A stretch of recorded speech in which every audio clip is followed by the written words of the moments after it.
gravação. Então, de novo, quem assiste a live depois pensa assim, nossa, o professor não falou nenhuma boa noite. Mas não é, já estava falando igual a matraca antes de começar, então, a gravação. Eu vou entrar aqui. Professor Marisa. Boa noite, sextou. Quero mostrar o trabalho para vocês. Final de semana, vamos fazer um trabalho aí, vamos trabalhar. Espera aí, gente. Esse é meu Ava, ele é um pouquinho diferentinho do de vocês. Deixa eu entrar aqui, porque é mais fácil. O problema é que o Teams faz o meu Ava ficar um pouquinho mais lento. Processo penal. Vamos lá ver. Tá na seção, anotem aí, 4.1. Que esse Ava aqui meio é diferente. Para vocês vai aparecer diferente, ó.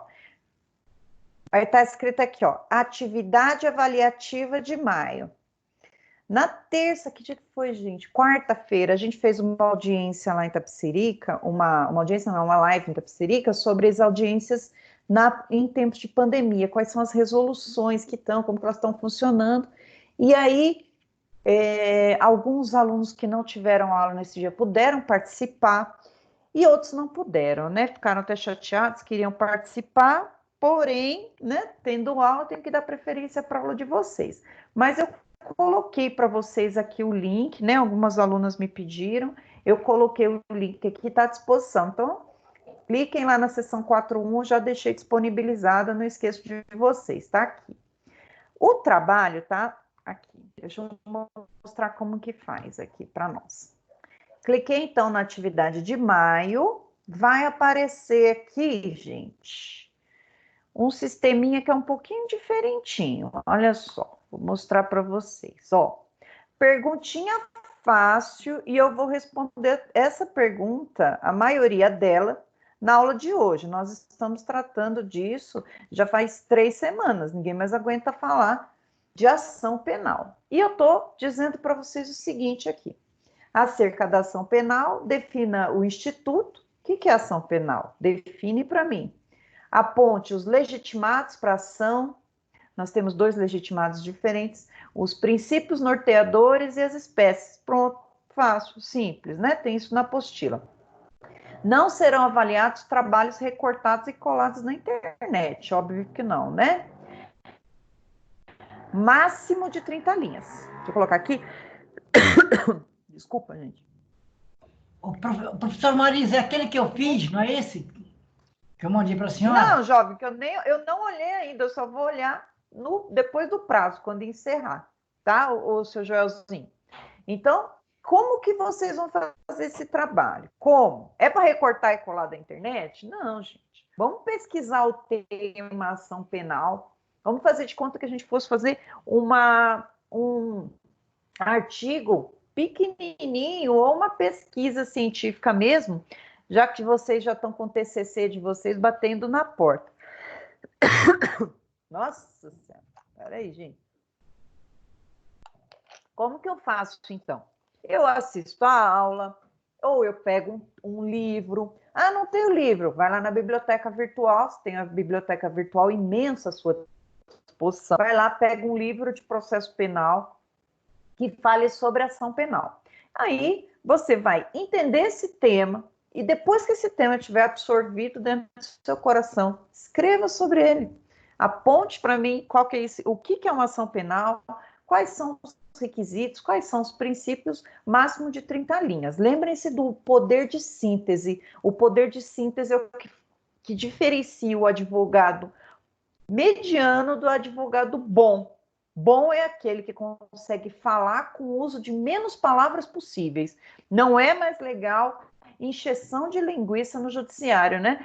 O judiciário é abarrotado de processos, então, pessoa que fica enchendo linguiça, que não tem poder de síntese, que não sabe dizer o que quer, não pense vocês que o juiz vai ficar lendo 40 páginas ali para saber o que você quer, ainda tentando interpretar. A resposta dele vai ser não. Por causa de uma liminar, né? Não, porque eu não vou ficar lendo 40 linhas. Vem para cá e na audiência a gente se entende, né? E aí, fez esse texto para mim, pequenininho, diminuto texto. Como que eu faço para enviar, professora? Posso te enviar no e-mail? Não. Recorta, Ctrl C aqui. Eu acho que até dá para clicar. Eu acho que dá. Não vou tentar. Eu venho no meu navegador e colo. Dou um Enter. Simples, gente, simples. Vai aparecer aqui na Microsoft Forms, vai aparecer para nós aqui um formuláriozinho. Aí você vai lá, preenche seu nome completo, semestre e se você é da turma da manhã ou noite. E depois responde a pergunta aqui. Acabou. Faz isso no papel, escreve, explica para mim o que é, mas principalmente internaliza esse tema, isso que vai fazer toda a diferença. Depois que você fez 4, 5 textos, diminuiu, falou, não, agora esse texto está 10, esse texto aqui está a minha cara, né? Que a gente não consegue ser um excelente advogado e um estudante mais ou menos, a gente é o que é em todo lugar, né? E aí você, pô, não sou muito bom de redação, mas eu vou começar a fazer porque eu quero ser bom, né? A excelência é um hábito, né? Fez no papel, digita e manda aqui. Aí você vai clicar em enviar, depois que enviou, vai vir uma mensagenzinha que eu recebi. Aí vai lá para o meu relatório do AVA e eu vou poder depois lançar para vocês os pontos referentes ao trabalho de maio.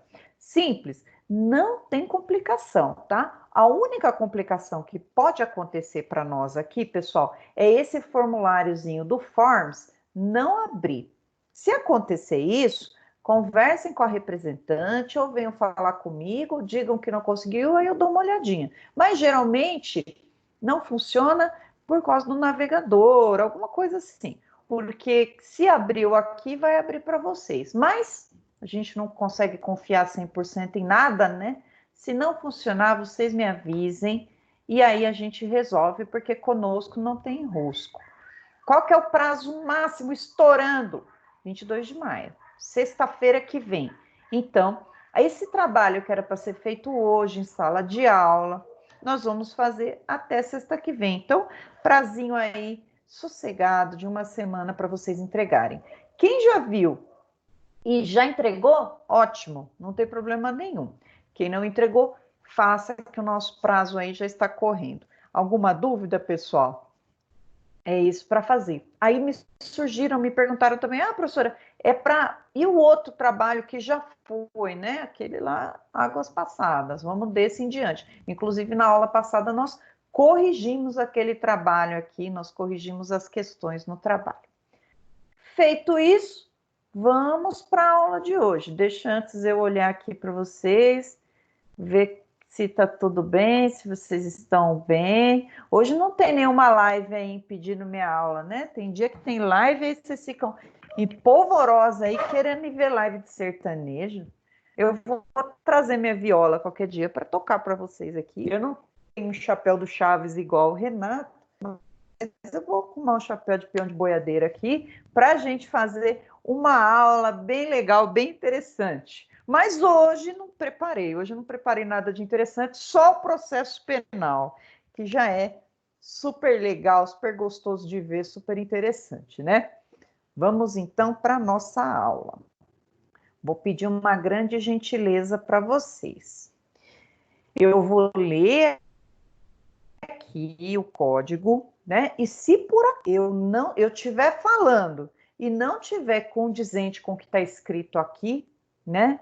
E não estou falando da minha interpretação, eu estou lendo o artigo aqui, vocês não estão vendo artigo nenhum, vocês estão vendo meu rosto aí na tela. Me avisem, tá? Fala, professora, parou de projetar. Se parou de projetar, deu problema aqui, tá? A minha internet, ela não está 100% hoje, na verdade, está uns dias assim, mas de todo mundo está desse jeito. Vamos lá ao que interessa. Dúvidas, eu peço para que vocês anotem aí, segura a dúvida e assim que eu terminar um raciocínio aqui, eu abro para vocês perguntarem. Sem crise, a gente nunca tem crise. Vamos lá. Na aula de hoje, eu quero falar para vocês, terminar com vocês, fazendo um resumão da ação penal e depois falar de ação civil ex delito, porque nós temos ainda que falar de jurisdição e competência e provas, que são outros temas importantes, né? Se não conseguir colocar tudo para vocês aqui, eu deixo gravado, mas vocês vão ter o material aí à disposição de vocês, né? Vamos terminar essa ação, porque sem dúvida é a principal que a gente tem. Ficou a parte final aqui para trazer para vocês sobre o Código Penal. O que está falando de ação no Código Penal? Vejam que interessante, né? O Código Penal, ele vai traçar essa matéria processual, né? A gente chama de norma híbrida. Norma híbrida por quê? Porque tem penal e tem processual numa lei penal, né? Por isso que é norma híbrida. É uma norma que contém, então, 2 gêneros. Vamos lá. A partir do artigo 100, nós vamos tratar, então, das ações penais. E eu acho que esses artigos aqui são muito intuitivos, né? Porém, tem algumas coisas que não são tão intuitivas assim. E a gente precisa ler a letra da lei. Não tem jeito, precisamos nos debruçar a letra da lei para a gente poder entender. Se ficou alguma dúvida, a gente vai esclarecer agora. Vamos lá. Então, ação pública de iniciativa privada. Ó, ação penal. A ação pública e de iniciativa privada. Está dizendo aqui que existem 2 tipos de ação, são aqueles 2 grandes tipos, né? Ação pública e de iniciativa privada. Primeiro momento, né? A quem pertence a ação, quem que é o legitimado para propor a ação que nós estamos falando aqui. O poder punitivo, o monopólio de punir, pertence sempre ao Estado, na figura do judiciário. Não existe, então, punição com pena, natureza jurídica de pena, pena privativa de liberdade, pena restritiva de direito, que advenha de outro órgão que não seja o Poder Judiciário.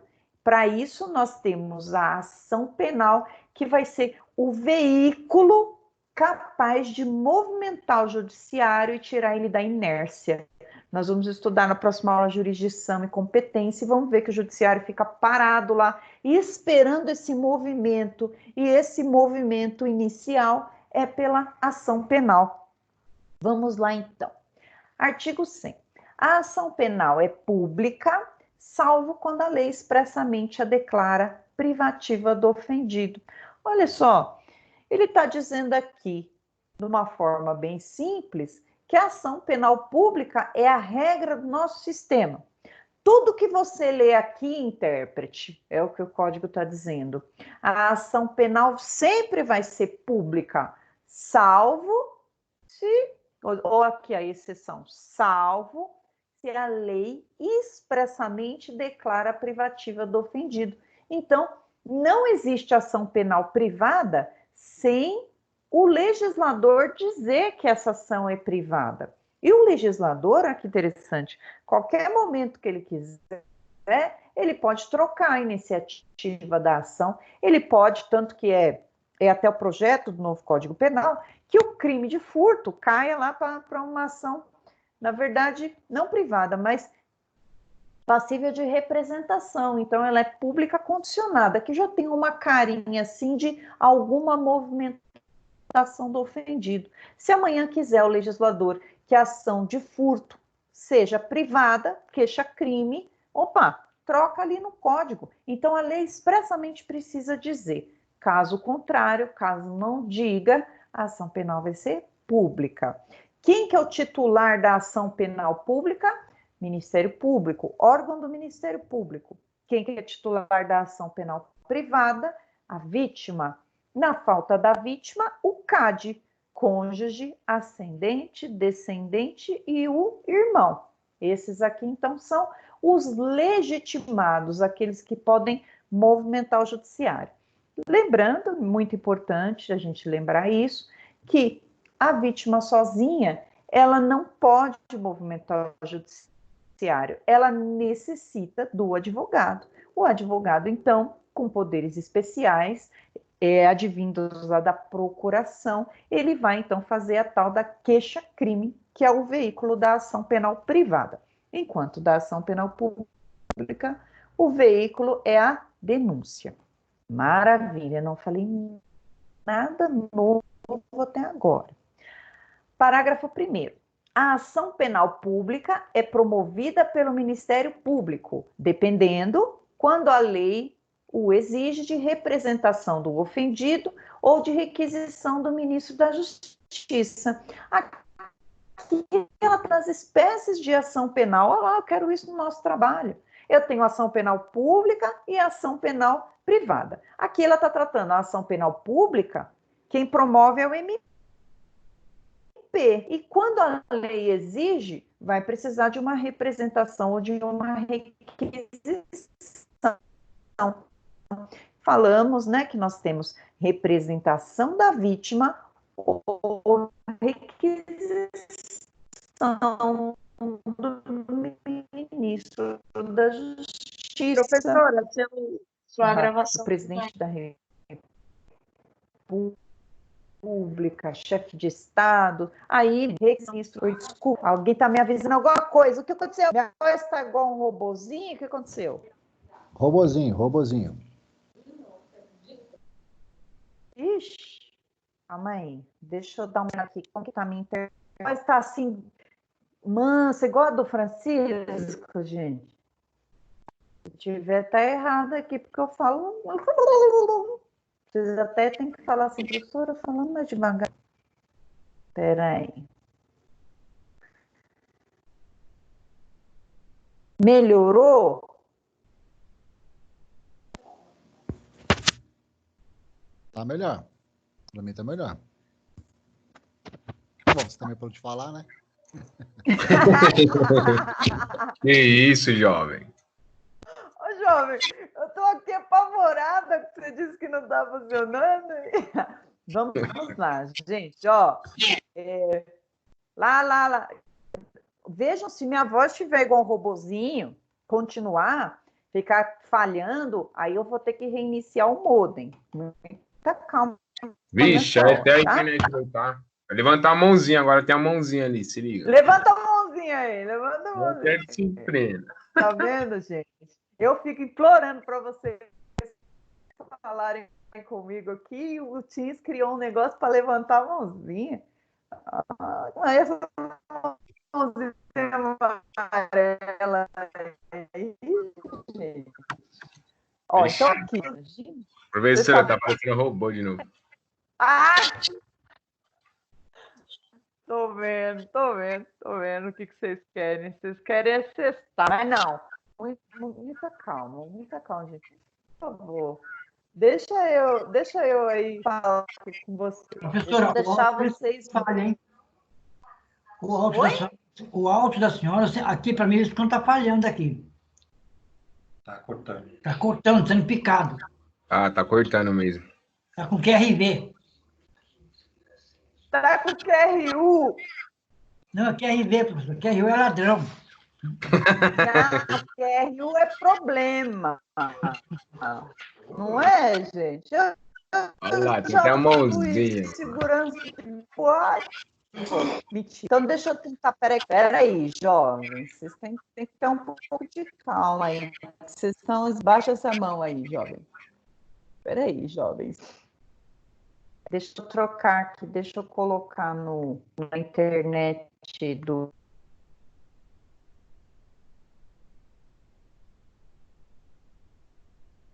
Tô balançando ainda.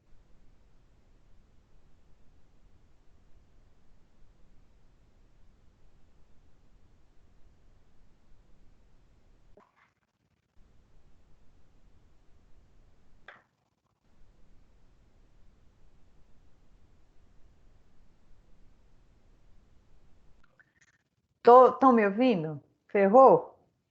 Ai, meu Deus, o que é essa bandeirinha vermelha? Não, por enquanto está normal. A sua rede está com má qualidade da chamada. Tente mudar para uma rede melhor, aproximando-se do acesso do Wi-Fi. Eu acho que eu vou levar vocês lá para a sala, hein? Oh. Tá vendo? Faça isso que a gente vai adorar, viu? Vou pagar uma pizza para a senhora fazer isso.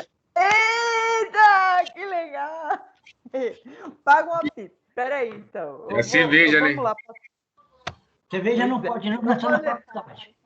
É É verdade. álcool, pô. Peraí, Prevenir o corona. peraí. Estamos estudando. Peraí que não vai cair. Peraí que nós vamos para a sala. O problema, gente, de eu levar vocês para a sala é que a minha gatinha, ela fica achando que é hora de brincar. Peraí, vamos lá para a sala aqui. Deixa eu desligar a câmera, vocês vão me encontrar na sala, porque eu tô de pijama.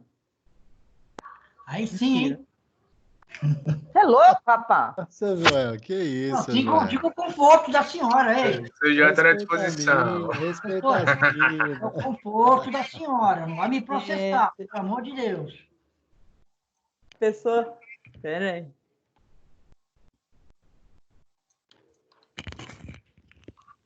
Professora, só precisa arrumar um cabinho aí. Cabeia o equipamento, o computador, né? O notebook aí com a internet, com o modem. Aquele cabinho azulzinho lá, o RJ45, resolve esse problema aí. Resolve mesmo, hein? Ô,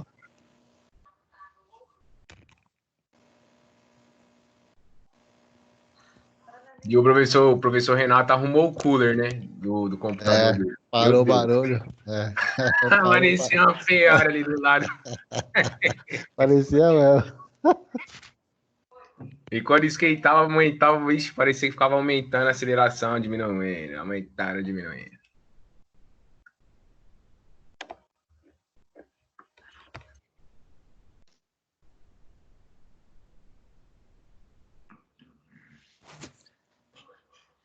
Caramba, hein, professora, só mora numa mansão aí, né? Porque demorou 2 horas para chegar na sala, mano. Se É, fosse eu, em 2 segundos já tinha chegado, né? 2 segundos já estava na sala. Você demorou Agora a uma hora e galera meia, assiste, uma hora e meia para chegar na sala, pô. quem pode, pode. Esses caras moram tudo no Morumbi, Alphaville. Oxe, Maria. Vixe, Maria. Peguei. Peraí. Vocês estão me ouvindo bem agora, gente? Show de bola. Então é nóis. Então, Aparentemente tá bom. Tô perto do roteador aqui, então. Peraí, que vocês me desconjuntaram. É a mesma coisa da gente trocar de sala, né? Às vezes a gente não tá na sala que o outro professor estava gritando igual uma gralha. A gente trocava de sala, pronto. O importante é a gente conseguir aqui nossa live. Tá funcionando.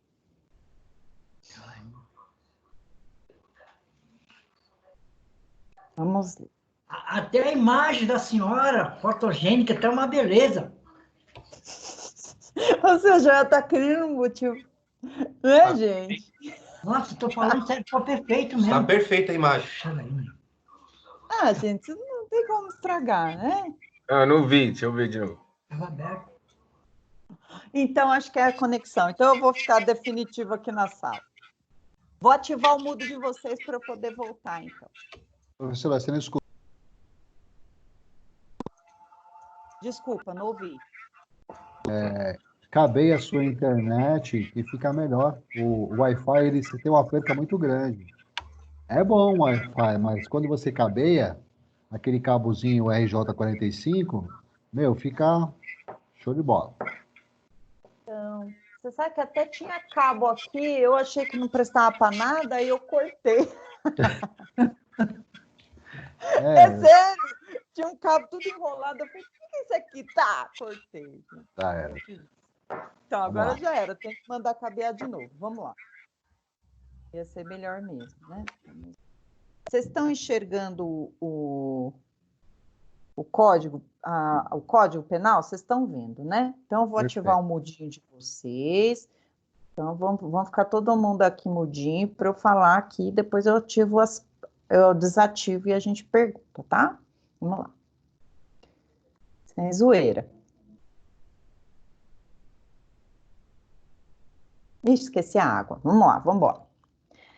Estava falando para vocês, então, que a ação penal é promovida... não, eu estava aqui. A ação pública é promovida pelo Ministério Público, dependendo quando a lei exige de representação do ofendido ou do requisição do ministro da Justiça. Aqui nós lembramos as espécies de ação penal pública. Uma delas, o Ministério Público é livre para agir, ele não depende de implemento de nenhuma condição.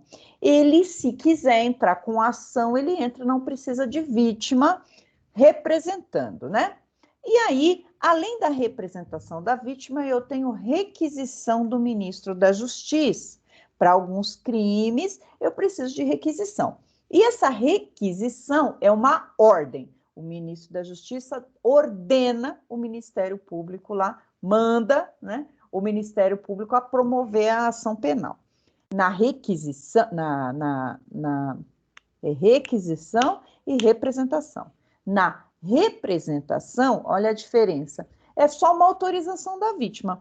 Então, o Ministério Público, ele não está vinculado a essa autorização da vítima. Não é porque a vítima representou o autor da ação, não é da ação não, o autor do crime. Imagina, uma lesão corporal de natureza leve. A pessoa vai lá na delegacia de polícia, faz um boletim de ocorrência e diz: eu gostaria de representar o fulano de tal. Aí, essa representação não força o Ministério Público a processar. Se o Ministério Público analisar e verificar que não se tratou de uma lesão corporal, ele não vai entrar com a ação. Quem manda na ação é ele. Diferente é a requisição. No caso da requisição, requisitou, ele tem que fazer. Perceberam essa diferença? Então, vamos lá. Acho que isso aqui eu não tinha falado para vocês. Ele não está vinculado. Ele precisa entender que existe o crime praticado para ele poder propor a ação. A ação de iniciativa privada é promovida mediante queixa do ofendido ou de quem tenha qualidade para representá-lo. Então, iniciativa privada vai sempre aparecer no nosso código queixa-crime. Se a gente for lá, né, na busca e colocar queixa-crime, vão aparecer lá alguns crimes que são propostos na justiça, movimentam a máquina judiciária pelo advogado representando a vítima nos casos da queixa-crime. Continuando aqui, sem mais delongas, a ação de iniciativa privada pode intentar-se nos crimes de ação pública se o Ministério Público não oferece denúncia no prazo legal. Aqui é importante a gente lembrar. No caso, eu vou ter, então, duas figuras bem separadas, na ação penal pública e ação penal privada. Na ação penal pública, a gente viu aqui que todos os crimes são públicos, salvo se a lei diz que é privado. Então, maioria público. E aí, o que o legislador fala? Ele diz assim que o Ministério Público tem quase que um monopólio da ação penal. Ele que vai entrar com a maioria das ações. Mas e se o Ministério Público engaveta um pedido para entrar com a ação? E se o Ministério Público engaveta um inquérito? E se o Ministério Público engaveta uma ação? Então, o legislador, ele vai dar uma função para a vítima de como se fosse um fiscal, né? Por quê? Nesse parágrafo 3º do artigo 100, está dizendo o seguinte: vítima, no caso de ação penal pública, quem tem a legitimidade para propor é o Ministério Público. Mas se o Ministério Público deixar passar o prazo, você ganha esse direito. E isso está escrito lá na Constituição. Lá no artigo 5º da Constituição Federal, está escrito que a vítima tem o direito de entrar com ação penal caso o Ministério Público não entre. E o Ministério Público tem alguns prazos, então veja a importância disso aqui. Se o réu, não posso chamar de réu, porque réu pressupõe condenação. Se o investigado, se o acusado está preso, o Ministério Público tem 5 dias para entrar com uma denúncia. Se ele está preso, olha só, a partir do momento que chega para ele lá o aviso que está preso, chegou lá os formulários, o inquérito está preso, manda lá a partir do prazo, então, do delegado de polícia, inicia o prazo lá para o Ministério Público. Chegou para o Ministério Público o inquérito policial, as folhas de informação, e ele lê, opa, a pessoa está presa, ele tem 5 dias, não que a pessoa está presa 5 dias, mas o prazo dele inicia a partir do momento que chegou para ele. Então, chegou para ele, ele tem 5 dias para digitar essa denúncia aí. 5 dias. E se ele não fizer nesses 5 dias, né? Para a vítima, vai surgir o direito dela contratar um advogado e fazer a vez do Ministério Público. Ela vai lá e processa no lugar dele. Antes, deixa eu falar só o prazo. Se o réu tiver preso, 5 dias. Se ele tiver solto, 15. A partir do 6º dia e a partir do 16º dia, surge para a vítima o direito de, no lugar do Ministério Público, oferecer uma ação penal privada subsidiária da pública. Olha só, vê se não é uma fiscalização do MP. A vítima dizendo assim, ó, MP, eu estou de olho em você e se você não entrar com a ação, eu entro. Mas olha só que interessante nesse caso, né? O Ministério Público, ele vai continuar ali sendo titular da ação penal e vai ficar de olho. Qualquer bobeada, ele retoma a ação para ele. Ele pode, inclusive, repudiar, falar, não quero essa queixa-crime, eu vou apresentar denúncia. Ou ele pode aditar essa denúncia, arrumar essa denúncia, essa queixa-crime proposta pela vítima, e vamos seguir aqui. Opa, comi bola. Na prática, pessoal, não tem. Mas é um direito do cidadão. Na prática, o Ministério Público, ele cuida com unhas e dentes das prerrogativas dele. Né? Ele vai cuidar com unhas e dentes e falou, opa, a ação penal é minha. Aí, a gente tem que prestar atenção, porque o que a gente pode confundir? Vamos pensar que o Ministério Público não entrou com ação e a gente já pensa assim, opa, mas já surge para a vítima o direito, mas aí precisa analisar. Ele não entrou por quê? Será que ele pediu mais prazo para o delegado de polícia? Será que ele pediu para o delegado fazer outra investigação? Então, ele continua diligenciando o processo. O que não pode é, a bola está com ele e ele não faz nada, né? Ele não chuta para o gol. A bola está com ele, ele precisa, acabou o inquérito policial, ele vai ter que entrar com a ação penal, ou pedir a promoção de arquivamento. Se ele faz a promoção de arquivamento, olha lá, falou, não é crime, ou não é esse cara, tá fraco, ele vai lá e promove o arquivamento, lembrando que quem arquiva é o juiz, né? O juiz aceita ou não. Nesse caso, a vítima não tem direito de entrar com ação penal subsidiária, só tem no caso de inércia do Ministério Público. E é isso que a lei fala aqui, ó. A ação de iniciativa privada pode intentar-se nos crimes de ação pública, imagina uma queixa-crime por homicídio, se o Ministério Público não oferece a denúncia no prazo legal. Essa aqui é a ação penal privada subsidiária da pública. Ótimo. Vamos lá ver o artigo 4º o parágrafo 4º do artigo 100 é a tal da ação penal privada, é a tal da legitimidade para a ação, se caso a vítima não, se acaso faltar a vítima, tá lá. No caso de morte do ofendido ou ter sido declarado ausente por decisão judicial, o direito de oferecer a queixa ou de prosseguir na ação vai passar para o cônjuge, ascendente, descendente ou irmão. Posso, por analogia, in malam partem, já que é mais uma pessoa para processar o réu, enfiar o companheiro aí no meio do cônjuge? Eu tenho um cônjuge, companheiro? Não, né? Já disse para vocês que não. É o que está na lei aqui.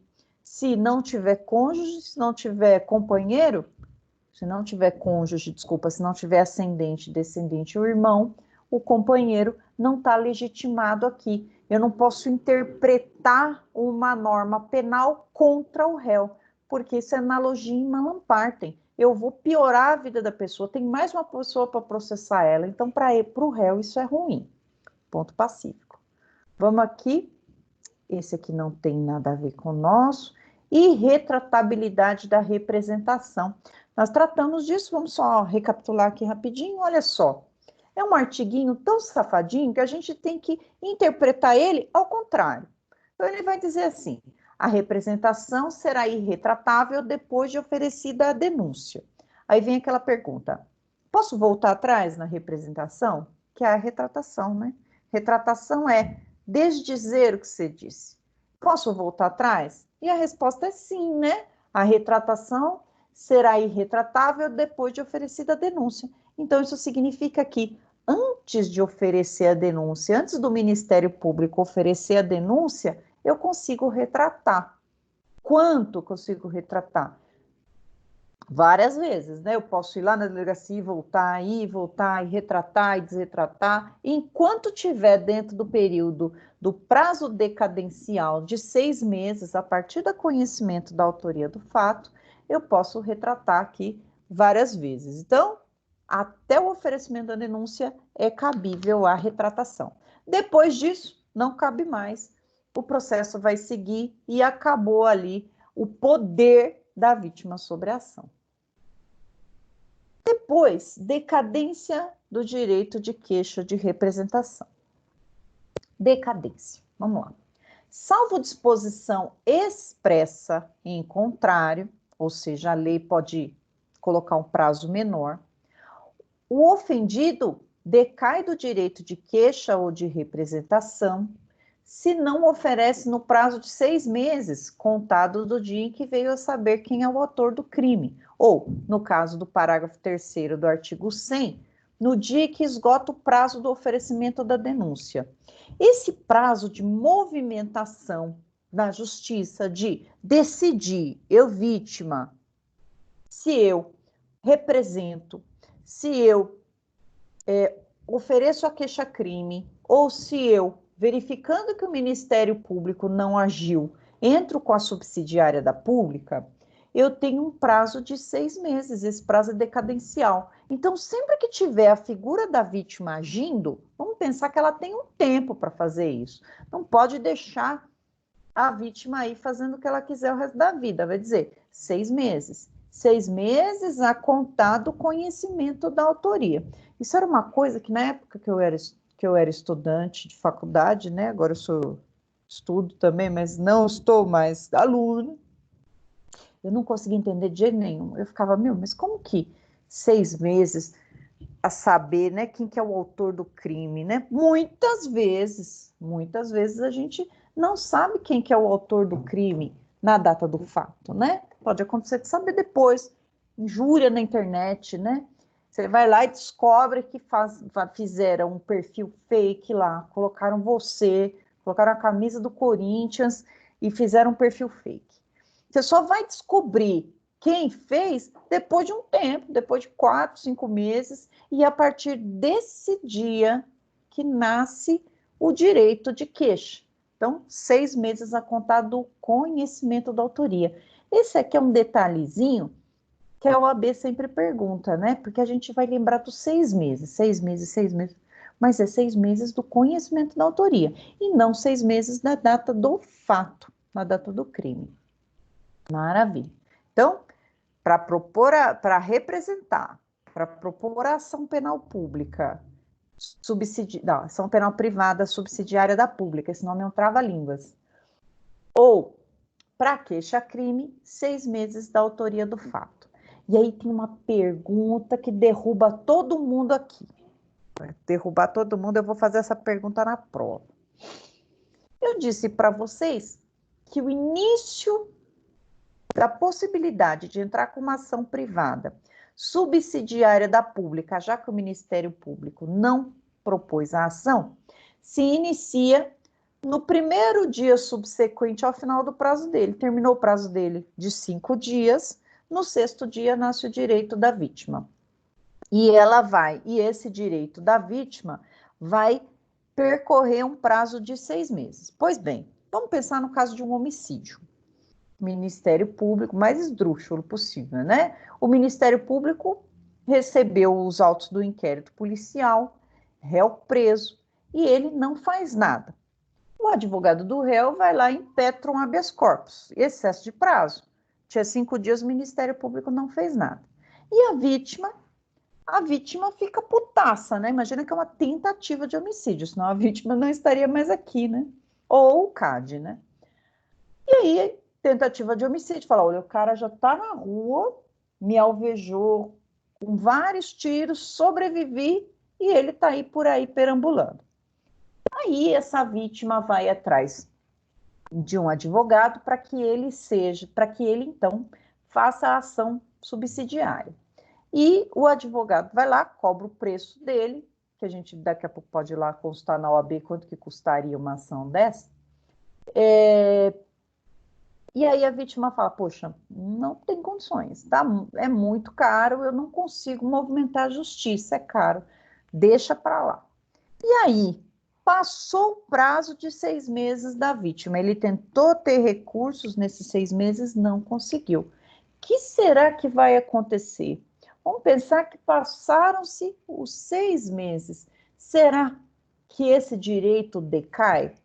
Será que o direito dessa vítima, né, de ver o processo ser julgado e a pessoa ser condenada por sua tentativa de homicídio decai, já que ele não fez nada? E o código diz que ele tem 6 meses. E a resposta é não. Vai decair o direito da vítima de ficar ali atrás do Ministério Público ou de ela mesma entrar com a ação. Mas só vai decair o direito do Estado de processar aquela pessoa com a prescrição do crime.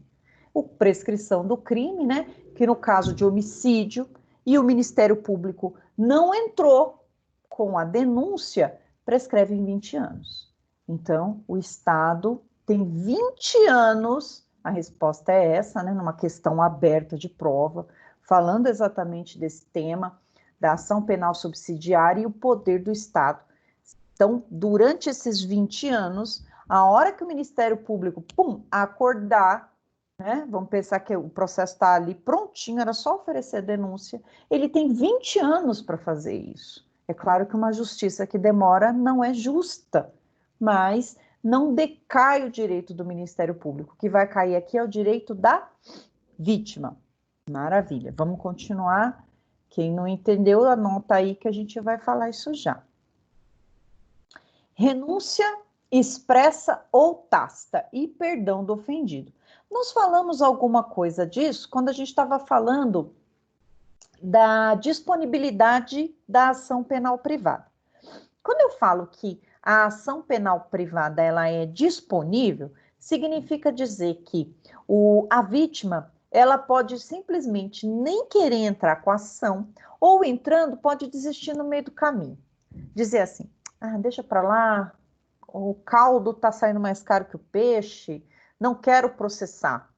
E aí desistir no meio do caminho, coisa que, se for na ação pública, a vítima não pode fazer, e muito menos o Ministério Público. Imagina o Ministério Público, nossa, não aguento mais olhar para a cara desse réu, não quero mais entrar, eu vou oferecer o perdão para o ofendido. Não pode, né? Só no caso de ação penal privada.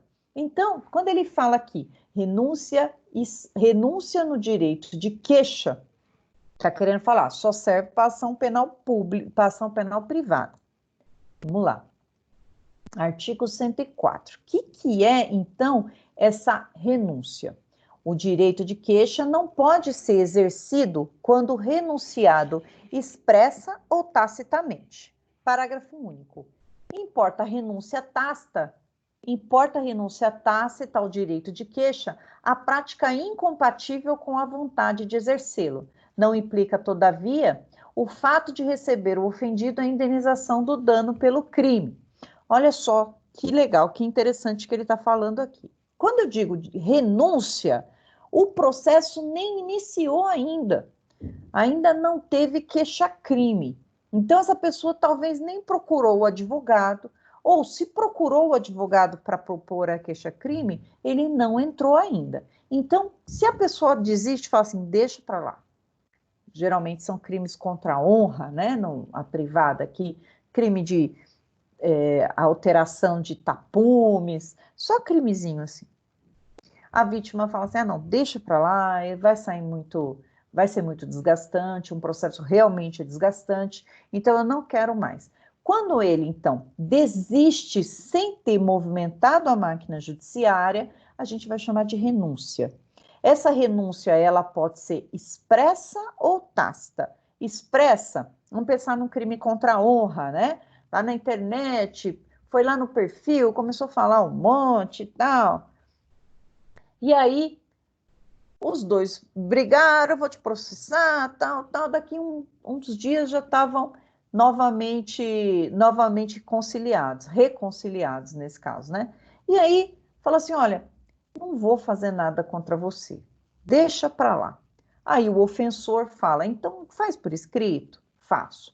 Vai lá, faz uma cartinha dizendo que renuncia expressamente, ou faz um post lá no Orkut da pessoa, um depoimento, colocando assim, fulana, a gente já brigou, mas eu te amo, te adoro, não quero nada contra você, não tenho nada contra você, tal. Renúncia expressa, tá escrito lá, né? Tá escrito. Então, se essa pessoa amanhã acordar de mau humor e falar, não, ainda estou no prazo dos 6 meses, eu vou processar, é só o ofensor mostrar lá a renúncia expressa, dizendo, opa, excelência, olha, minha defesa é, não pode, esse processo tem que acabar aqui porque ela renunciou de forma expressa, ela escreveu que não ia me processar e agora ela está processando. Então, essa aqui é a renúncia expressa. A tácita, o que é a tácita? Tudo aquilo que não for expresso é tácito, ou seja, não tem escrito, mas demonstrou-se de outra forma.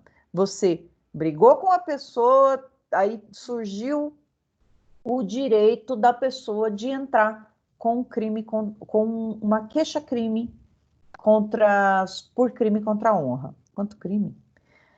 Mas o ofendido chama o ofensor para padrinho de casamento. Então, nesse caso, vejam, ele expressamente não falou nada, mas a atitude dele mostrou que ele perdoou. E aqui a gente não pode chamar de perdão, perdão vai ser o próximo, ele renunciou. E aí está dizendo assim, olha, eu não vou considerar como renúncia se a pessoa foi lá no cível e recebeu o valor de indenização. Então, um pagamento de indenização pelo crime não pressupõe uma renúncia tácita. Vamos pensar aqui numa situação em que o ofensor fala assim, olha, vamos fazer o seguinte, quanto que você quer, fora do juízo, quanto que você quer para encerrar aqui, eu vi que você teve problema com a minha publicação, você perdeu cliente, você perdeu seguidores, eu tive um prejuízo de, vai lá, 10 mil reais. Então tá bom, olha, desculpa, já me retratei lá, tá aqui, 10 mil reais. Ele pagou o prejuízo. E aí a lei está falando assim, ó, o fato dele ter recebido indenização pelo crime não vai tirar dessa pessoa o direito de processá-la na esfera criminal. Então, não faz coisa julgada aqui. Mas eu tenho uma exceção. Se for lá no juizado especial, nós temos 3 institutos despenalizadores. Nós temos composição civil dos danos, transação penal e suspensão condicional do processo. Ontem, quem assistiu a live do professor Sérgio Murilo, ele estava falando sobre isso, né? E é muito simples, como que a gente identifica, né? Eu acho que eu já devo ter comentado com vocês, como que a gente identifica o crime pelo quantum de pena aplicado. Por que eu tenho que identificar isso? Eu olho lá na pena mínima e na pena máxima e eu já sei se esse crime é de menor, médio ou grande potencial ofensivo. E a partir daí eu descubro se eu consigo fazer acordo com a justiça. Se o crime tiver a pena máxima de até 2 anos, menor potencial ofensivo. Então, em tese, eu falo em tese porque tem que preencher alguns requisitos, como primariedade, as circunstâncias judiciais favoráveis, enfim. Se ele for de menor potencial ofensivo, eu preciso olhar para a pena máxima. Se a pena máxima for até 2 anos, vai caber transação penal, suspensão condicional do processo e composição civil dos danos. Se a pena máxima for maior de 2, eu vou olhar para a mínima. Se a mínima for até 1 ano, ainda eu posso chamar esse crime de médio potencial ofensivo. A pena máxima suplanta 2, mas a mínima é 1 ano. Aí eu olho para essa pena de 1 ano e sei que, em tese, pode caber suspensão condicional do processo. Se a pena máxima é de mais que 2 e a mínima é mais que 1, grande potencial ofensivo. Aí não vai caber aqui, por enquanto, nenhum instituto despenalizador. Que quando eu falo instituto despenalizador, eu estou falando de acordos com a justiça que vão afastar a condenação. Essa pessoa não vai ser condenada, ela vai fazer um acordo com a justiça. E um desses acordos é esse aqui, a composição civil dos danos. Chega lá na frente do juiz, por exemplo, num crime contra a honra, fala assim, olha, para encerrar o processo aqui, quanto que você teve de prejuízo? Ah, eu tive 15 mil reais de prejuízo. Olha, aceita compor os danos, acabou o processo aqui, vira para o réu, olha, você não vai ser penalizado, você só vai pagar o dano. Você não pode repetir uma coisa dessa durante os próximos 5 anos, senão você não vai ter mais esse benefício. Concorda? Concordo. Pagou para a vítima, encerrou. Nesse caso, quando faz um acordo com a justiça, um dos requisitos desse acordo, e para o lado do réu é muito bom, é que ele não vai ser condenado, né? Então, esse acordo, ele vai fazer coisa julgada no cível. Então, a pessoa não pode ir lá no cível reclamar. Nesse caso, eu vou ter uma renúncia ao direito de queixa. Renuncio o direito de queixa pelo acordo feito no cível. Então, prestem atenção que isso aqui é importante demais no nosso processo penal. Primeira coisa que a gente faz é dar uma olhada lá na pena máxima do crime. Renúncia, nem entrou com a ação ainda. E o tal do perdão? Perdão, coisa linda, né, gente? Um perdão, né? Tá aqui o perdão. O que é o perdão pro jurisdiquês? Perdão do ofendido significa, né?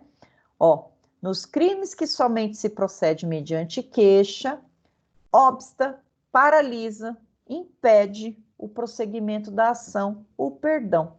O perdão, ele é diferente da renúncia.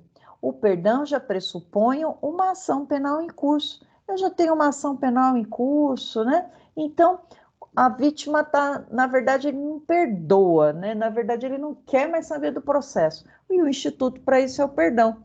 Ele não quer mais saber do processo, ele vai falar assim para o doutor, doutor, como que eu faço para acabar com o processo? Aí ele vai falar, tá bom, eu vou fazer o instituto do perdão. No perdão, ele já iniciou o processo e ele é bilateral. O réu, no caso, precisa aceitar o perdão. Olha que bonitinho. Ele precisa aceitar o perdão. Como que faz? O juiz intima o réu e fala assim, foi proposto aqui, foi promovido o nome, o perdão. Aceita? Aí o réu tem 3 dias para responder. E aí o juiz já manifesta que o fato dele silenciar pressupõe que ele aceitou, né? Você fala assim, me perdoa. A pessoa não responde, significa que ela perdoou, ó, que beleza. Então, no juiz, ficou 3 dias, não respondeu, perdoou, extingue o processo. Não tem nem sentença, não tem nada, acabou o processo. E aí tem alguns pontos importantes, né? O perdão, ele pode ser dentro do juízo ou fora dele, mas depois vai lá e junta. Ele pode ser expresso quando o advogado promove o perdão de forma escrita ou tácito. Durante o processo, o autor da ação chama o réu, deixa isso para lá, vem cá, vem batizar meu filho. É o perdão tácito. Aí o que o advogado faz? Vai lá e fala assim, posso fotografar? Vai lá no batizado fotografar, fotografa o batizado, que bonitinho, junta no processo. Perdão tácito. Né? Ele teve um ato incompatível com a vontade de processar. Quem quer processar, quem quer ver a justiça sendo feita com outra pessoa, não chama para batizar, né? Não chama aquela pessoa para batizar seu filho. Um exemplo aqui, tá? Não chama para festinha em casa, não, enfim. Importante. Se eu concedi o perdão para um dos réus, um dos querelados, todos vão se beneficiar do perdão. Então, para a justiça não ser usada como uma máquina de vingança privada, se eu perdoar um, perdoei todo mundo, perdoe um, perdoei todo mundo. Concedido por um dos ofendidos não prejudica o direito dos outros. Então, é a mesma coisa que ele está querendo dizer aqui. Não gosto de os três que me ofenderam, mas um eu vou pedir o perdão, eu vou conceder o perdão para ele, não quero que ele seja processado, ele é meu cunhado. O resto continua. Se eu perdoei meu cunhado, os outros também têm direito do perdão e o Ministério Público é fiscal para reparar. Se ele ofereceu perdão, aproveita todo mundo. Só que, contudo, entretanto, porém e mas, o perdão ele é bilateral. Então vamos pensar que o réu pode dizer que não aceita o perdão. Ele vai dizer, eu quero levar esse processo até o final para provar a minha inocência e depois eu entro com uma ação de regresso contra você. Tá aquele tinhoso, teimoso, no final eu entro com uma ação de regresso contra você. Todo mundo vai ser beneficiado com o perdão, menos aquele que não aceitou. O processo continua em face daquele que não aceitou, né? Nisso o advogado explode que nem uma pipoca. Fala, aceito perdão. Não, eu quero continuar. Então, beleza. A não ser que tenha matéria para ação de regresso, né? Aí tudo bem. Perdão tácito é o que resulta da prática de ato incompatível com a vontade de prosseguir na ação. É o batizado, né, do filho do réu. Não é admissível o perdão depois de passar em julgado a sentença condenatória. Eu tenho uma raiva desses artigos que falam o contrário, né? Por que ele não fala assim, só cabe perdão até a sentença condenatória? Não, ele fala o contrário. Não é admissível o perdão depois de passada em julgado, depois que passa em julgado a sentença condenatória. Posso aplicar esse perdão aqui até lá na fase de recurso, se o processo for por recurso. Enquanto tiver em andamento o processo penal, eu posso oferecer o perdão do ofendido. A hora que trânsito em julgado acabou, aí não tem mais como oferecer o perdão. Não vou modificar a sentença pelo perdão do ofendido. Então, era o que estava faltando aqui para nós falarmos sobre a ação penal. Vamos agora partir. Eu estou bem pequenininha aqui embaixo. Pronto, deixa eu arrumar aqui já. Vamos agora. Alguma dúvida, pessoal, até aqui? Senão eu já vou para outra parte da aula aqui, que é a tal da ação civil ex delito. Vou falar mais um pouquinho aqui para vocês, umas 4 horas, aí a gente encerra. Agora aqui tá a imagem melhor, estou perto. Agora eu só vou ficar aqui, sabendo que aqui é melhor, só vou ficar por aqui. Sim, alguém quer fazer uma pergunta?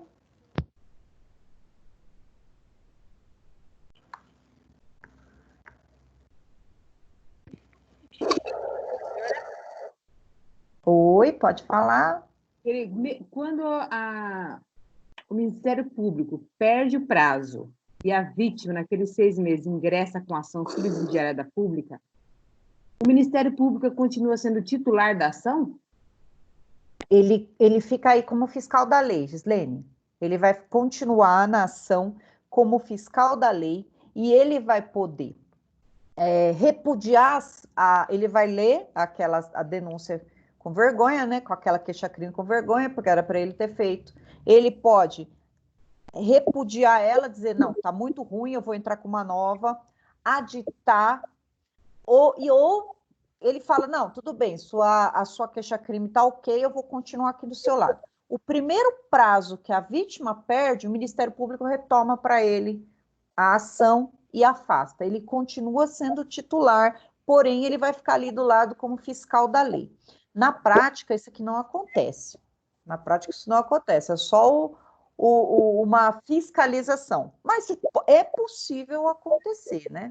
Ele vai continuar atuando, vai participar de todas as audiências sob pena de nulidade, mas aí ele vai estar como fiscal da lei. A gente chama de custos legis. Obrigada, entendi. Eu estou ouvindo uma vozinha bem longe. É a Rose. É que Oi! não aparece nada para mim.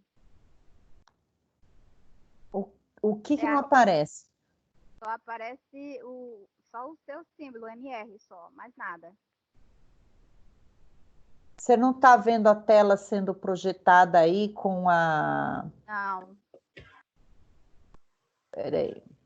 Eu tô vendo normal, hein, professora? Tô visualizando Você a tela tá- normal. Também tá, Você pra tá- mim tá normal. Eu Vocês até, estão vendo? até mandei no grupo da turma, mas ninguém respondeu Você nada. está vendo o quê? No celular? Você está vendo no computador? Eu tô no notebook. Você está vendo no notebook? Você instalou o aplicativo, Rose?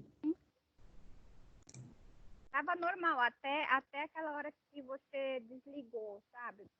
Então, você vai fechar e vai reiniciar a live. Vai entrar novamente.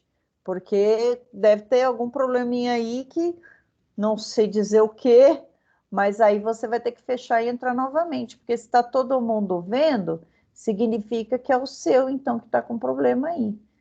Fecha e entra de novo, que vai dar certo. Tá bom? Ô, professora, Opa!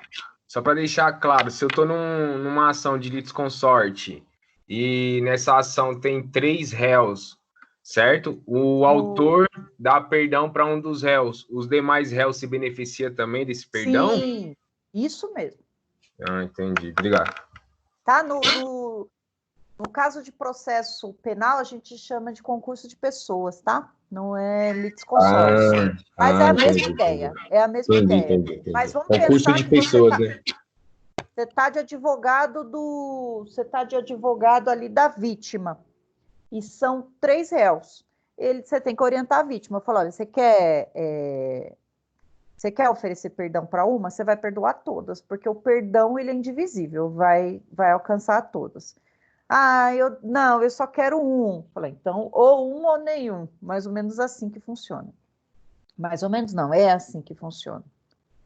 Beleza? Deixa eu te falar.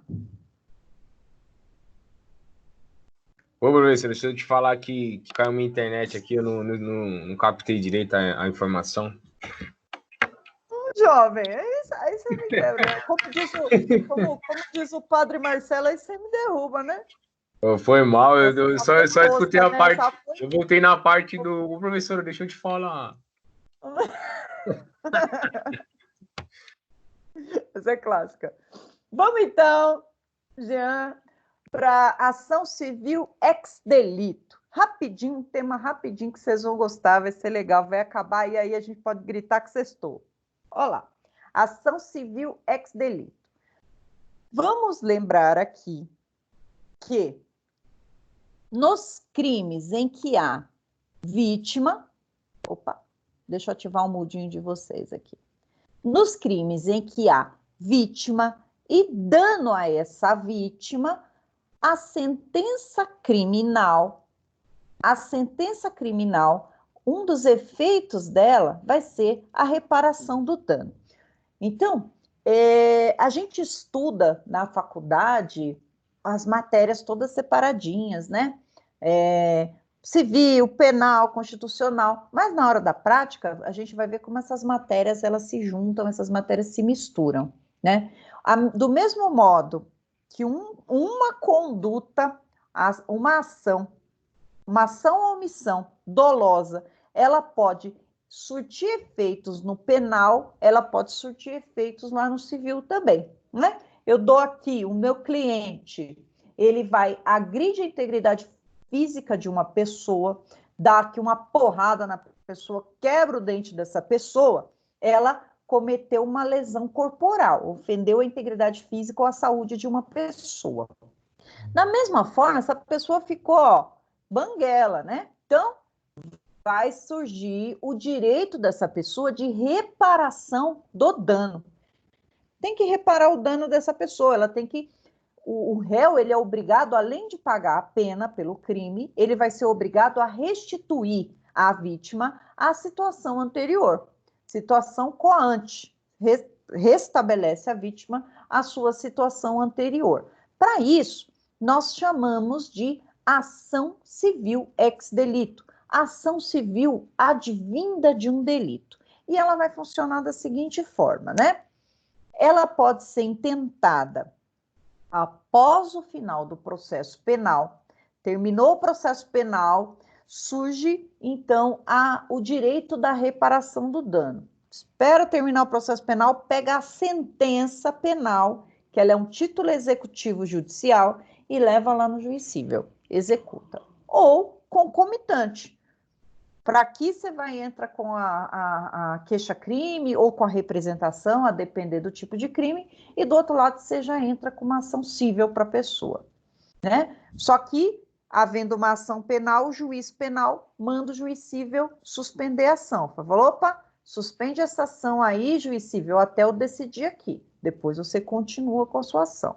Ou, se for caso de representação ou queixa-crime, a gente viu que a vítima pode renunciar ao processo criminal, mas pode ir lá no cível cobrar. Reparação de danos vai ter. Eu não quero uma lesão corporal que você vá lá no juizado pagar por essa porrada, mas eu quero que você pague aqui minha chapa nova. E aí, a Lei 9.099, ela trouxe para a gente o Instituto da Composição Civil dos Danos, que nós falamos agora, que ela vai unir as duas coisas. Ela vai unir a cível e a criminal. Faz um acordo lá na justiça criminal e aí faz coisa julgada tanto no cível como no penal. Não vai mais poder entrar com o pedido para lesão corporal e nem para cível, porque eu já vou resolver ali. E o melhor dessa transação penal é que o réu não é condenado. Vamos lá, então, para a nossa ação civil ex-delito, vai ficar simples para nós e é importante para a gente aprender. A maior dificuldade que a gente vai ver na prática dessa ação civil ex-delito é que a clientela do direito penal é paupérrima, é pobre. Então, é difícil você encontrar um réu que, no final, consiga reparar o dano, consiga restituir a coisa. Você vai executar o bem do réu, você não vai achar nada. Então, por isso que é difícil da gente ver essas ações tendo a efetividade necessária na prática, né? A pessoa entrou lá na sua casa, feriadão, você estava lá na praia, você foi lá passear lá em Jurerê Internacional, largou sua casa. Quando você voltou, não tinha nada, você entrou lá, só tinha parede, né? Você não, Deus livre, cliente. E aí, furto, peninha besta, né? Furto pequenininho, peninha besta. Mas, pega lá no final, condenou, pega no final a sentença, vai lá executar no cível. Eu quero tudo de volta que você levou de mim. E aí, ó, vamos buscar bens desse mala. É mais ou menos isso o que diz a ação civil ex-delito. Vamos lá, vamos aprender. Transitada em julgado a decisão penal condenatória, torna certa a obrigação de indenizar o dano causado pela infração. Aqui ele está falando, não tem mais recurso no penal, acabou? Então, a sentença ela vai ter um efeito penal, pague, e um extrapenal, cível, indenize. E aí, lá no artigo 91 do Código de Processo Penal, nós temos o efeito da condenação, desculpa, no Código Penal, efeito da condenação. E eu trouxe aqui o inciso 1º. O efeito da condenação no inciso 1º é, torna certa a obrigação de indenizar o dano causado pelo crime. O efeito da condenação, um dos efeitos, né, além de incidir a reincidência, perda de bens e valores, perda do produto do crime, vários efeitos penais, um deles é a obrigação de reparar o dano causado. Esse é o Código Penal. No Código de Processo Penal, que um vai fazer sentido com o outro, vai dizer lá no 387. O juiz, ao proferir a sentença condenatória, olha lá, já que é um efeito da condenação, torna certa a obrigação de reparar o dano, olha o que é obrigado a ter na sentença condenatória. Fixará, o juiz, né, um valor mínimo para a reparação dos danos causados pela infração, considerando os prejuízos sofridos pelo ofendido. Então, nosso cliente chegou em casa, só tinha a porta e as paredes na casa dele. Então, ó, ele vai contratar esse advogado, ele vai figurar como assistente de acusação. Essa figura do advogado de assistência da acusação, ele vai servir para juntar provas no processo da perda material da vítima. Ele quer ali, vamos tirar essa visão romântica do advogado de acusação, que ele vai ajudar o Ministério Público para fazer justiça. A função primordial para que se contrate um advogado assistente da acusação é ele trazer subsídios para o juiz já deixar uma sentença ali bonita com a reparação do dano. Opa, tem alguém bufando aqui, deixa eu ativar o mudo. Calma, jovem. Ativei o mudo. Vamos ver se a Rose voltou. Voltou. Tá vendo agora, Rose?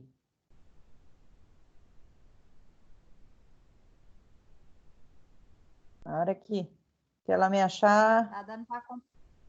Agora tá dando Mas- para acompanhar. Mas você tá conseguindo ver a telinha do computador com esse amarelinho aqui? Sim, Agora dá para sim, ver? Agora tá normal. Ah, que Sim, bom. graças a Então Deus. maravilha. Se acontecer isso com você ou com qualquer um aqui, reinicia, gente. Eu não sei que milagre que é que reinicia, funciona. Vamos lá. Então, o advogado da acusação, o assistente, imagina, o assistente da acusação, ele vai servir para juntar aqui, né? Vai juntar qual foi o valor que a vítima precisa, qual é o valor que a vítima vai ser ressarcida, quanto custou o tratamento dentário, quantas coisas foram levadas da casa dela, esse aqui vai ser a função dele. Mas se não tiver nada, não tiver nenhuma prova, o juiz fixa o mínimo. Aí ele vai olhar e falar, nossa, essa vítima aí, nossa, ela teve um corte severo no rosto, tem um dano estético, teve, vou fixar aqui um valor mínimo, R$5.000. E aí esse valor lá no cível vai ser apurado. A hora que a vítima levar essa sentença condenatória lá no cível, no juízo cível ela vai poder colocar as provas, e isso aqui se chama liquidação. Vai tornar aquela sentença líquida lá no processo cível. Vamos continuar aqui. E também a ação pode ser de conhecimento, ou seja, eu vou entrar direto lá no cível ou concomitante.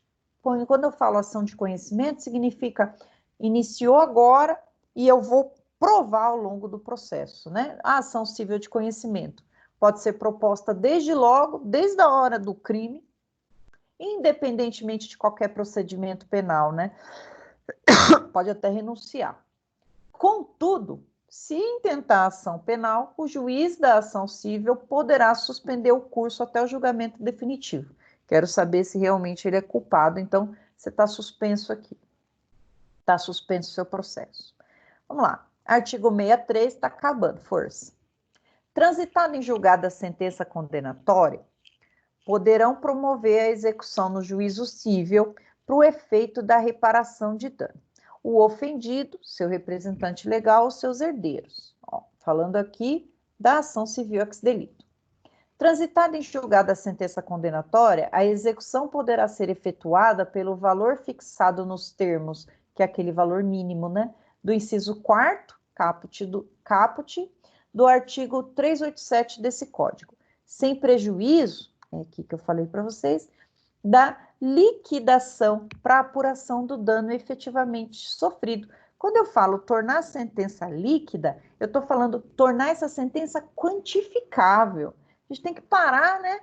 Quanto mais quantificável, melhor. Valor inestimável. Vou entrar com uma ação, danos morais inestimável. Não, estima os valores ali, porque é mais fácil você ter uma sentença favorável para você colocando o valor que você quer receber ali, e ele tem que ser proporcional ao dano sofrido, à reparação, para que não haja enriquecimento ilícito. O que é enriquecimento ilícito?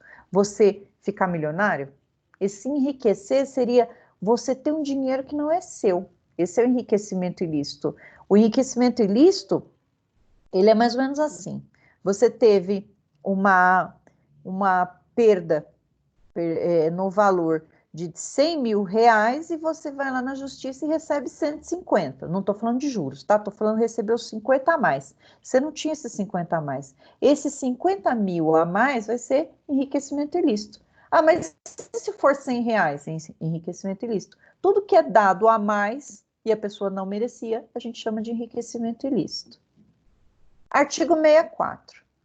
Sem prejuízo, tudo sem prejuízo. Sem prejuízo no disposto no artigo anterior, a ação para ressarcimento do dano poderá ser proposta no juízo cível contra o autor do crime e, se for o caso, contra o responsável civil. Né? Pega um adolescente, né? Vai lá atrás do responsável civil.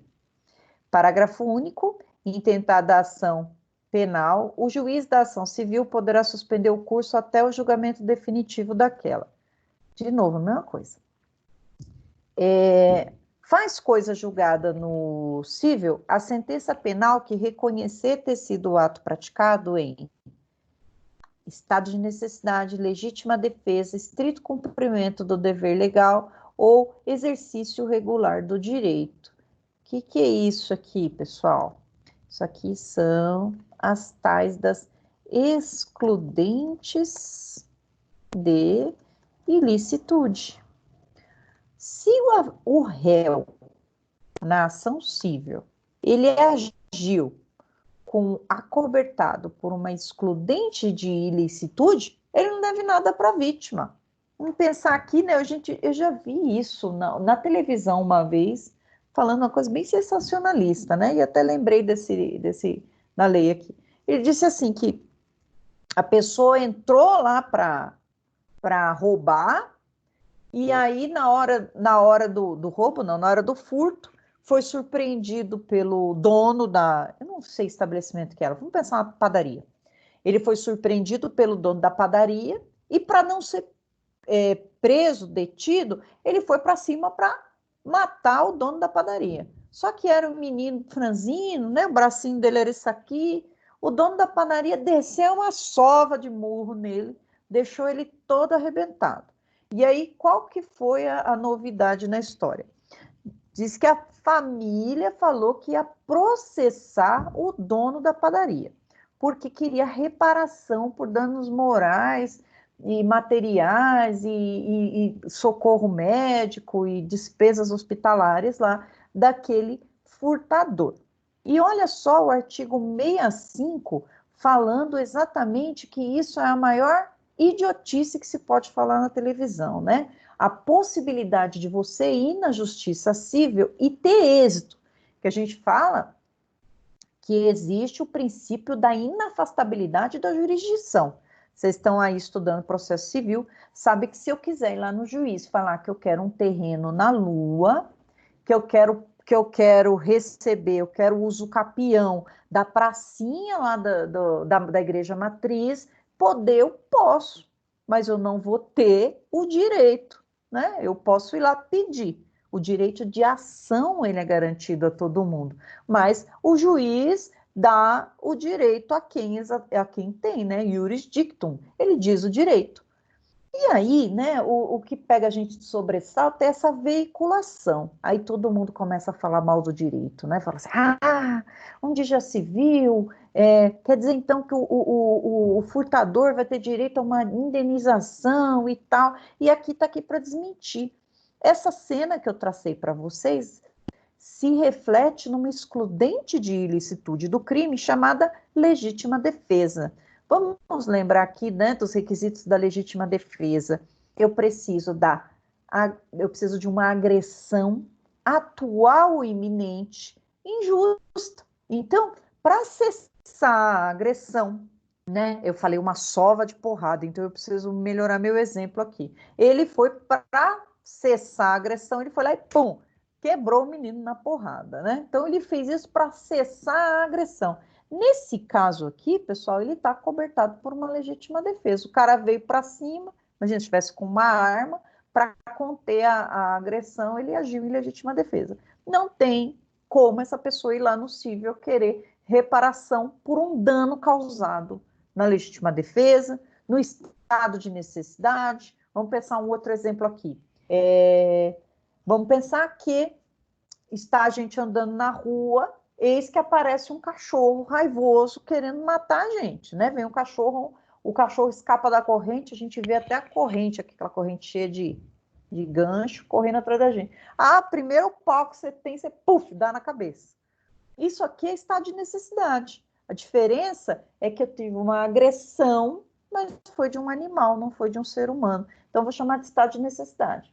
A gente está em casa lá, beleza, assistindo televisão, eis que chega o oficial de justiça, porque a dona do cachorro, ou o dono do cachorro, quer uma indenização pela morte do cachorro, porque esse cachorro era quase um filho dela e tal. Não cabe, né? Se eu, na hora, posso até ter sido processada pela morte do cachorro, dano ambiental, sou processada pela morte do cachorro, eu vou alegar estado de necessidade e vou ser absolvida. Ela pode pegar essa sentença lá no cível? Não, porque o Código Penal vai dizer, se o crime foi acobertado por uma excludente de ilicitude, você não precisa indenizar aquela pessoa. E aí tem um porenzinho aqui, né? Tem um porenzinho que nós vamos chegar lá. Não é indenizável essa sentença se o prejuízo foi do causador do dano, né? Então, eu matei o cachorro, né? Eu matei o cachorro o cachorro ali e aquela vítima está entrando contra mim. Então, o objeto foi a arma. Ou eu dei uma porrada na cara de uma pessoa que veio me agredir para me matar e essa pessoa caiu de costa, bateu a cabeça, quebrou o braço. Eu não vou indenizar. Mas vamos pensar que para eu fugir de um incêndio, eu arrebento uma porta aqui, quebro o vidro de um carro, entro no carro, penso no MacGyver, faço uma ligação direta no carro e fujo com o carro da vítima. Devolvo mais tarde o carro, estou fugindo, tá lá, imagina um estacionamento do shopping pegando fogo, eu pego o primeiro carro e fujo do shopping. Então, eu agi, eu não vou responder pelo crime, de furto do carro, subtrair coisa alheia móvel, eu não vou responder porque eu estava cobertada por um estado de necessidade, né? Ótimo, pelo furto eu não vou responder. Mas o que a vítima tem a ver com isso? Né? O que o dono do carro tem a ver com isso? Né? Então, eu fugi usando o carro dela? Então, nesse caso, eu tenho que reparar o dano para ela. Então, é essa a diferença tênue aqui, né? Imagina que eu quero fugir de alguém, então eu pego um carro de outro. Eu vou indenizo a vítima e aí eu cobro daquela pessoa que eu tive que fugir, se era alguém que estava atrás de mim, tá? Não sei se ficou claro, mas já vai aparecer o artigo e eu explico novamente. Não obstante a sentença absolutória do juízo criminal, a ação civil poderá ser proposta quando não tiver sido categoricamente reconhecida a existência material do fato. Aqui está querendo dizer o seguinte, até agora eu disse para vocês que a ação penal condenatória, ela cabe a reparação do dano para a vítima. O fato da pessoa ser condenada, já nasce o direito da vítima de ser ressarcida. Mas e quando ela é absolvida? Olha aqui, ó, a sentença absolutória, que causa uma absolvição. Aí ele está dizendo assim, ó, não obstante a sentença ser, ó, não importa que a sentença absolveu, a ação civil poderá ser proposta quando não tiver sido categoricamente reconhecida a existência, quando não tiver sido categoricamente categoricamente reconhecida a existência material do fato. Vamos lembrar de um pressuposto importante no processo penal, que é o tal do indúbio pro réu. Aqui no penal não teve prova suficiente, mas pode ser que no cível, para o juízo cível teve. Para condenar uma pessoa no cível, eu preciso certeza. Aí a gente vai falar da tal da verdade material, precisa existir provas. E no cível? No cível cabe acordo, no cível a gente vai falar da tal da verdade formal, que ela não é Na verdade, verdade é verdade mesmo, né? Mas eles fazem essa diferenciação. No penal, eu preciso de prova cabal, preciso de existência para o juiz condenar com firmeza, já que ele está tratando dos bens mais caros para a vida da pessoa, que é o direito dela de liberdade. No juízo civil, é mais relativizado. Então, é isso que ele está querendo dizer aqui, ó. Pode ter sido condenado, pode ter sido absolvido no criminal, mas pode ser que lá no civil você consiga indenização. É isso que ele vai dizer e nós vamos ver já já aqui ainda. Não impedirão igualmente a propositura no civil, ou seja, pode ainda subsistir um direito de reparação no civil, o despacho de arquivamento do inquérito ou das peças de informação. Olha, quando que o juiz arquiva inquérito ou peça de informação? Peça de informação, tudo que vier de informação que não foi inquérito policial. Lembra, quando o promotor de justiça não se sente, achou que não existe as condições para a ação penal, aquele filtro que nós falamos, e aí ele promove o arquivamento. Promoveu o arquivamento, não vou ter processo penal, mas vai lá possível então buscar seu direito, tenta no cível. A decisão que julgar extinta a punibilidade. Aqui, importante, por exemplo, o que extingue a punibilidade? A decadência. Teve aquele prazo decadencial de 6 meses por um crime de injúria na internet, decaiu o prazo de 6 meses, não fiz nada nos 6 meses.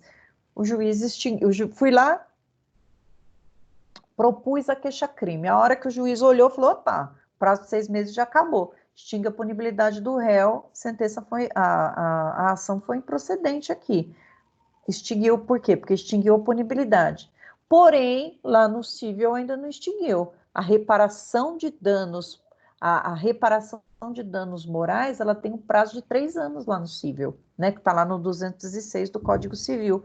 No penal, eu tenho um prazo decadencial de 6 meses. Então, mesmo extinta a punibilidade no civil, no penal, resta ainda a possibilidade de buscar no civil. 3. A sentença absolutória que decidir que o fato imputado não constitui crime. Pode não constituir crime, mas pode constituir um ilícito civil. Aqui um exemplo, né?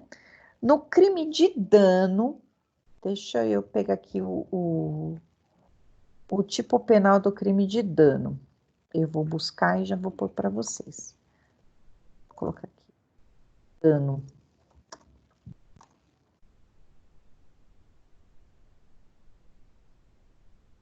Dano. Ó. Deixa eu pôr Deixa eu colocar na folhinha aqui para a gente poder apreciar esse artiguinho aqui.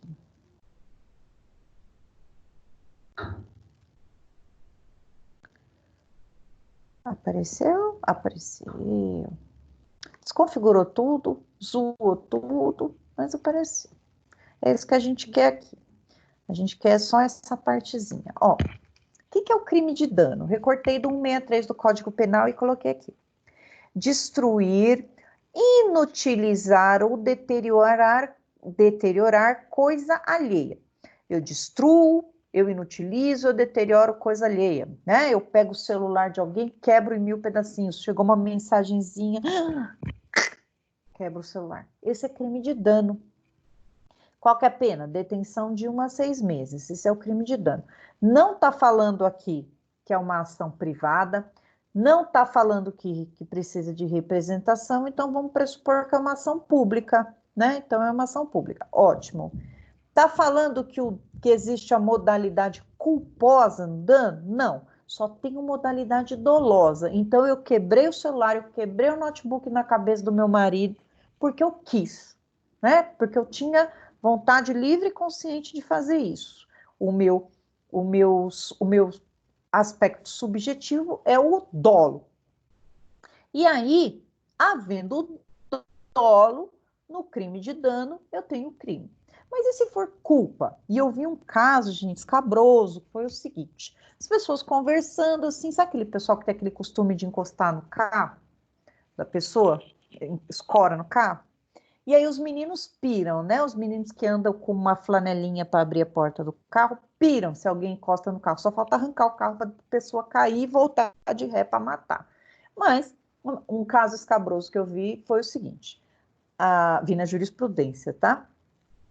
A pessoa encostou no carro e aquele bate-papo, conversa vai, conversa vem. E aí tem aqueles attachment, é attachment que fala aquilo, né? Um botãozinho da calça jeans, que é aquele ferrinho. E aí conversa vai, conversa vem, não sei que tipo de conversa que era, a pessoa foi se roçando no carro da outra, quando foi ver, a lataria estava aquela beleza, né? Tava parecendo uma zebra, uma tigresa, falando isso, cadê minha tigresa? No carro da pessoa. E aí foi lá, pum, é crime de dano. E aí o juiz extinguiu, né, deu a sentença de absolvição, sentença absolutória, por quê? O dano pressupõe dolo, e essa pessoa não agiu com dolo, ela agiu com culpa, né? Ela foi totalmente imbecil, ralando o carro da outra pessoa e nem viu, estragou a tinta. Mas aí, o que faz com essa lataria? Vamos lá, possível, né? Então, tá querendo dizer aqui, ó, sentença absolutória, sentença que absolve, porque o fato imputado não constitui crime. Por que o fato não constitui crime?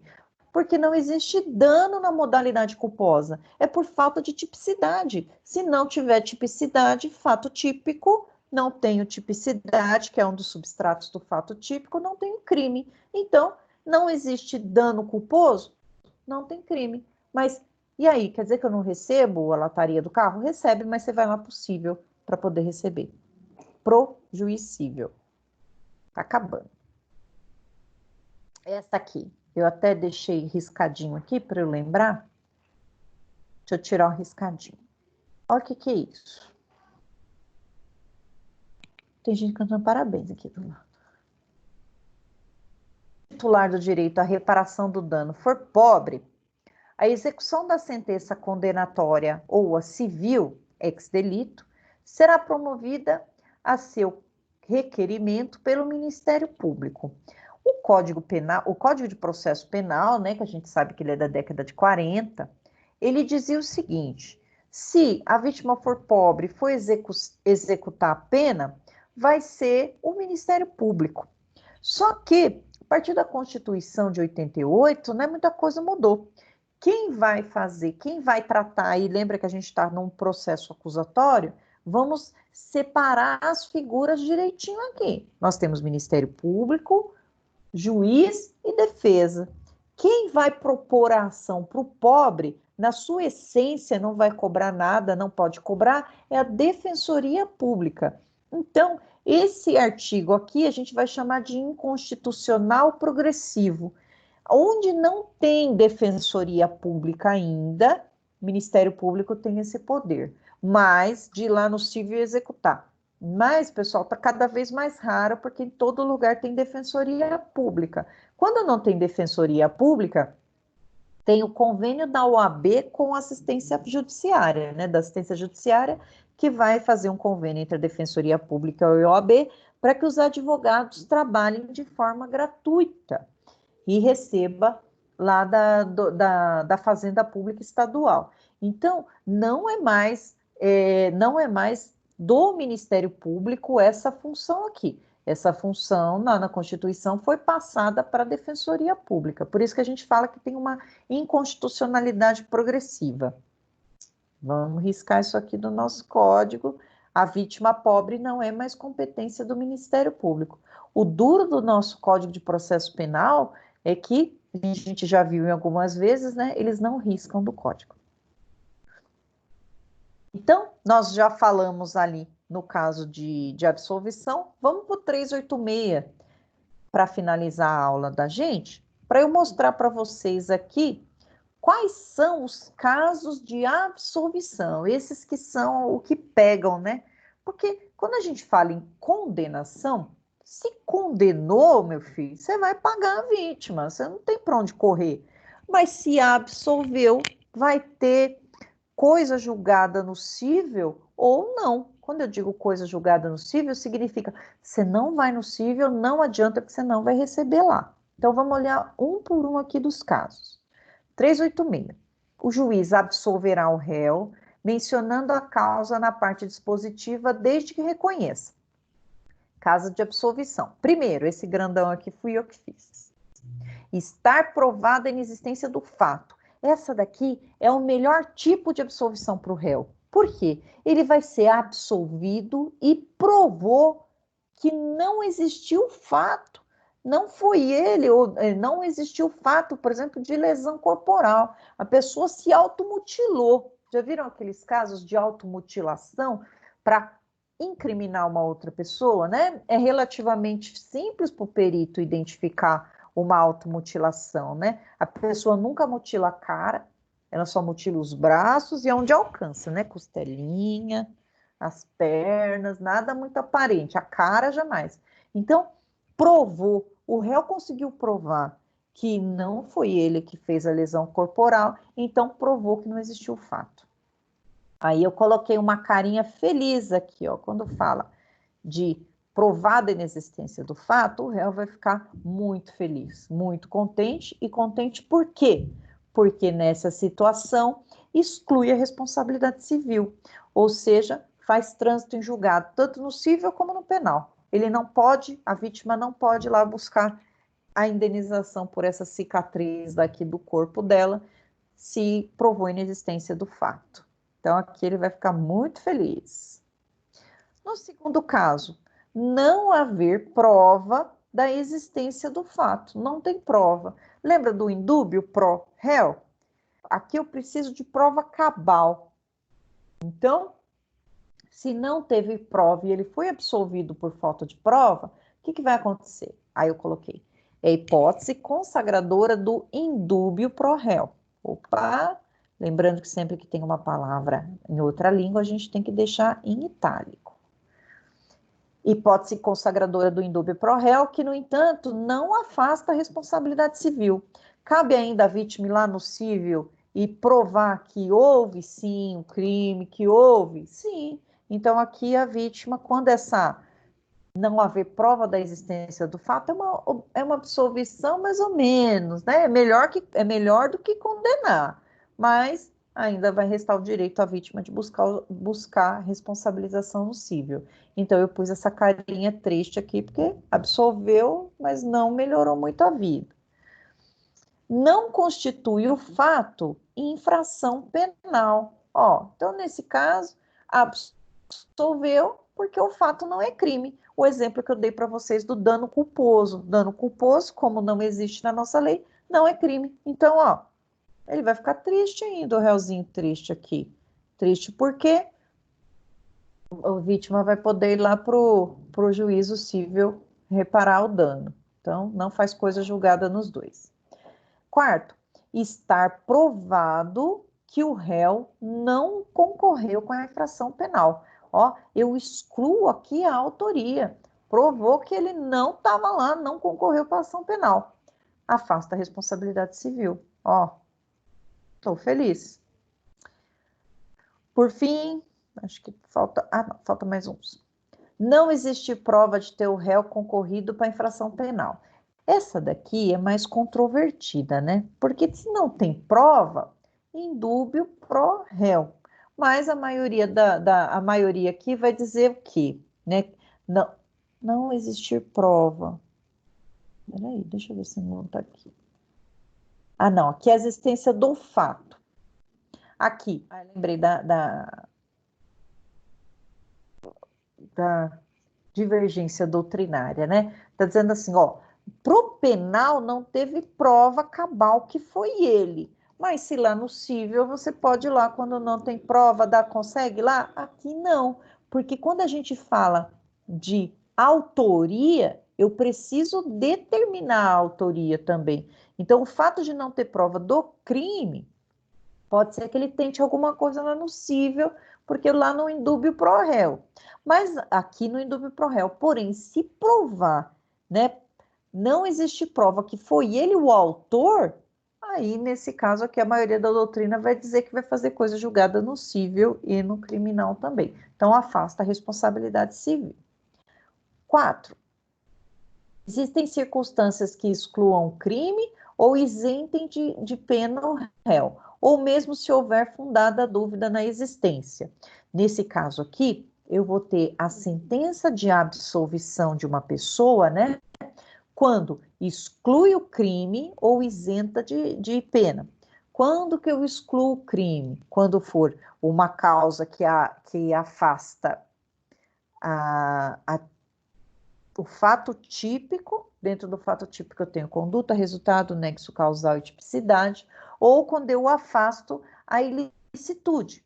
Quais são as excludentes de ilicitude? Consentimento do ofendido, consentimento do ofendido, legítima defesa, estado de necessidade. Nesses casos aqui, pessoal, vai afastar, então, não vai fazer coisa julgada nocível. Quer dizer, vai.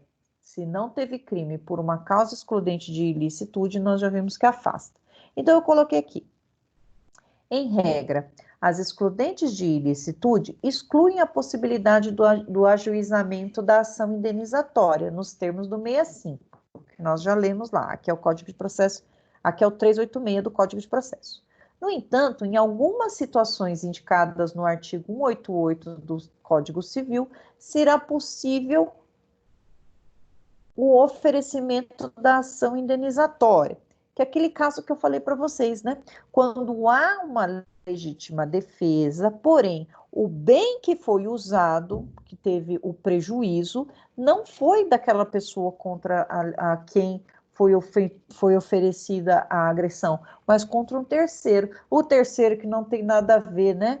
Que usaram ali o carro dele para fuga ou alguma coisa nesse sentido, ele não tem nada a ver. Então, ele tem direito de ser ressarcido contra o réu que foi absolvido. Esse réu que foi absolvido, que ressarcir, que vá atrás do causador do dano para ter ação de regresso. Com relação às excludentes de culpabilidade, em regra, não afastam o direito de indenizar. Então, uma pessoa teve uma absolvição imprópria porque ela era doente mental.